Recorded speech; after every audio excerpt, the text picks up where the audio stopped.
All right, here we go. We're talking about the March 2025 market update. I want to go over some data here with you. Some interesting talking points on where the market is, where maybe it's going. So let's just jump right in. Again, as always, we're looking at Wake, Durham, Johnston, Orange, and Chatham counties, kind of that 5 county area, so that we can stay consistent from month to month as we look at the various data points. All right, first thing to notice is that in March of 2025, new listings were up over 20%. So we had almost 3,600 new listings hitting the market. That's compared to just under 3,000 at the same time last year. So that's a good thing. We've been talking about it for years that we need more inventory. So seeing more listings hitting the market certainly is a good thing. However, conversely, closed sales were down 4.7% in March over March of last year. So it was 2,166 closed sales in this 5 county area in March of this year. But something to keep in mind is that in 2023, so between 2022 and 2023, the number of closed sales dropped 8.1% in the same area. Between 2023 and 2024, they dropped 14.3%. So having dropped over the last 12 months, or from March of this year to March of last year, only 4.7%, even though it is still a decline in closed sales, it is a smaller decline than we've seen the previous 2 years. So hopefully that is a flattening out of that curve where we can see closed sales either be flat year over year as we start looking later into this year and 2026. Or ideally start to see closed sales start to pick up again. When there is new listing inventory out there, that creates an environment where we can have more closed sales. We just need to get buyers off the fence. If we look at median price, it was up negligibly, up to 0.7% to $445,000. When we look at this median sales price, if we go back as far as April of 2022, the median sales price in April of 2022 was actually $448,000. So for the most part, over the last 3 years, prices have actually been flat. Now, there is variance from month to month. Spring and summer months often have higher median sale prices, winter months lower. But if you look at the year-end median sale price in 2023, 2024, it was materially, this basically 335 to 345 range. So for the most part, prices have been flat, kind of no matter how you want to dice it, over basically the last 3 years.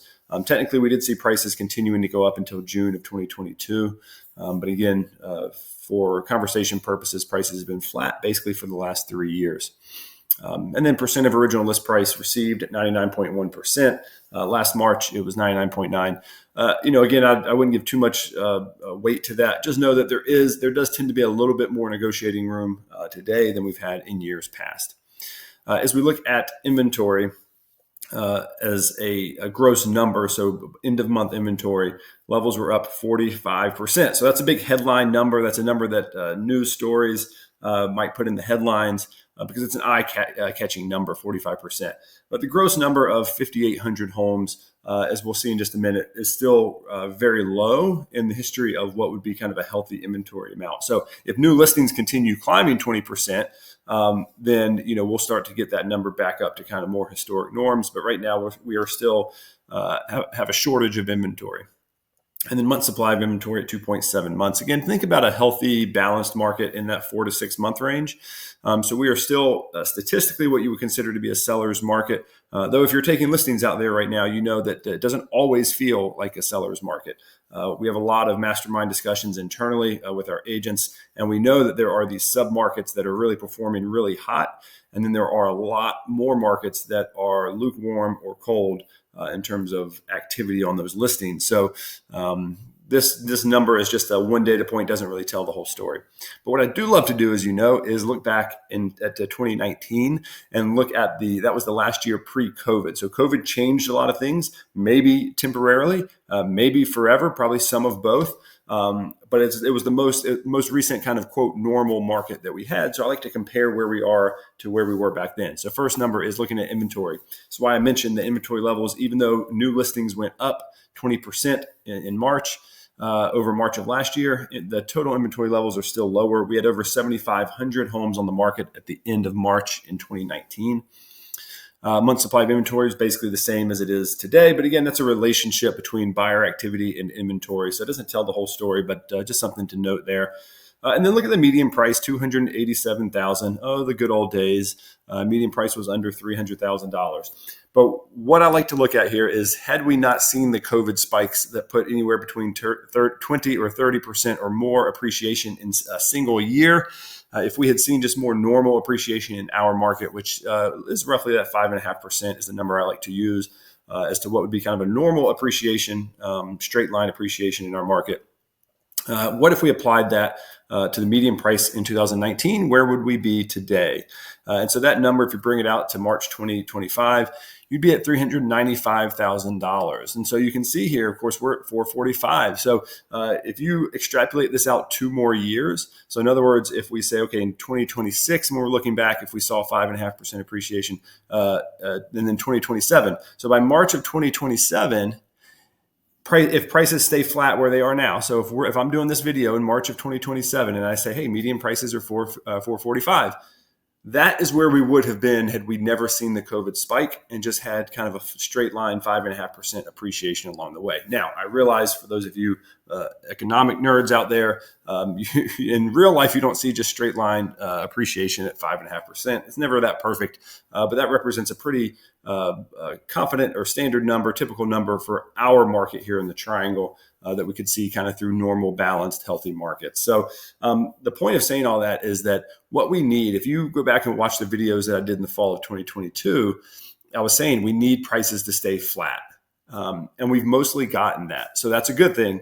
We just need more time of it staying flat. What I don't want to see is prices dropping because that can cause some other irrational behavior. If people believe that home prices are materially falling, that can impact a lot of stuff. And it not only just emotionally and panic selling, things like that, but also people in real life, in real terms, can be underwater and need to sell. So we don't really want that. We already see that people that bought homes in 2022 or 2023 that now need to sell, they don't have the equity that maybe they were hoping for because prices have been mostly flat during that time frame. So we certainly don't want to see prices drop because it puts that sector of homeowner underwater on their mortgage. Or from maybe not on their mortgage, depending on what their down payment was, but certainly puts them underwater from where they bought the property. So we don't want to see that happening and on any large scale. But it would be probably really healthy for our market as we try to improve affordability if we can have prices stay mostly flat over the next couple of years. So we'll see how things play out. But again, if we look at new listings back in March of 2019, we had 4,000 new listings hitting the market.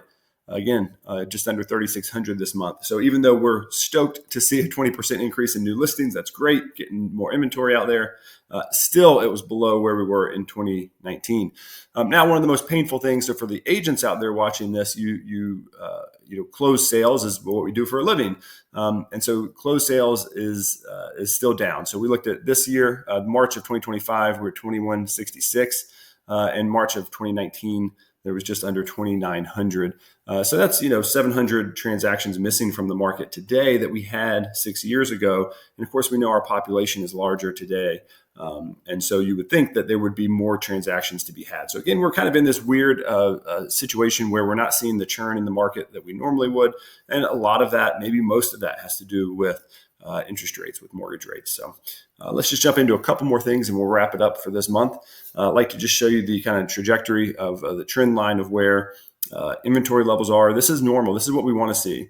The inventory going up from January to February, February to March. We should see another increase in April if things are moving in the correct way here. And then you can see increases in inventory really through the summer. Sometimes April will end up being the peak. Sometimes June or July might be the peak. But sometime in that window is when we should see the peak of the chart. And then we see inventory levels start to come down through December, bottom out in December, and then start to climb in January again. So you can see that trend line if we go back to last December, 4,600, and we jumped up to over 5,000. And now we're seeing again that climb. So we would expect in April to see that inventory go up. If for some reason we see a reversal here, that would be a big surprise. And that would be an interesting talking point for next month. All right, the ratio, one of these ratios that's kind of off the wall that I like to look at, though, is new listings to closings ratio. So think of this as how many listings do you need to take in order to sell one? If we go back to the Great Recession, basically 50% of the houses that got put on the market, over 50%, weren't going to sell. You had to take 2 listings or more than 2 listings in order to sell one. And then you go to the bottoms of the COVID market, 1.02, virtually, statistically, basically every house that got listed sold. Theoretically, this should never be able to go below 1 because you do need a house to sell a house. So that's not healthy. This isn't healthy. Somewhere probably in this 1.25 to 1.5 probably represents a pretty common, normal, standard market. Although, as you can see, what is normal? We moved from a terrible market, trend line down, to an extremely aggressive market and trend line back up. So you have to understand the market is always in motion. It doesn't just sit still for us. What I would just note about 2025, this 1.69, this is a moving number. Last month it was 1.71. I would expect it to continue to trend down. As you look at it mid-year, it doesn't tell the whole story. Because you have listings that have been taken that haven't had a chance to sell yet, or that are pending and aren't being represented here. And yes, you do get closings in January that don't have new listings attached to them, but there are much fewer closings in January than there are in March, April, May, June. So anyway, just know that this number will likely settle out. My guess, if I'm predicting from here, and you can come back in December and fact check me on this, I'm guessing we'll land somewhere in the mid ones. So maybe 1.4 to 1.5. That 1.5 would probably be my guess of where we end the year. And again, this just kind of talks about how painful does it feel for sellers. Doesn't necessarily tell you quite as much for how it's going to feel for buyers, because it doesn't tell you what the gross inventory is. And that's what kind of determines how painful a market is for buyers. But because really low inventory is going to be painful for a buyer. But this does tell you that, hey, there are more listings hitting the market that aren't selling or that are taking longer to sell, the higher this number is. So that's why it kind of gives you an indication as to what seller sentiment probably feels like at each of these times. And then the last thing here is just the affordability index. Of course, we know, I like to just show you the last few years. We've been sitting in this 70 to 80 range for the last 3 years. January 2019, it was 139. Just again, quickly, this basically means if you affordability index is 100, it means that the median household earns 100% of what they need in order to buy the median priced home. So here in March of 2025, this means that the median income home is only making 74% of what they need to afford the median priced home. Obviously, that's not good. So that's a reflection of home prices, mortgage rates, and wages. Those are going to be your biggest contributors to this.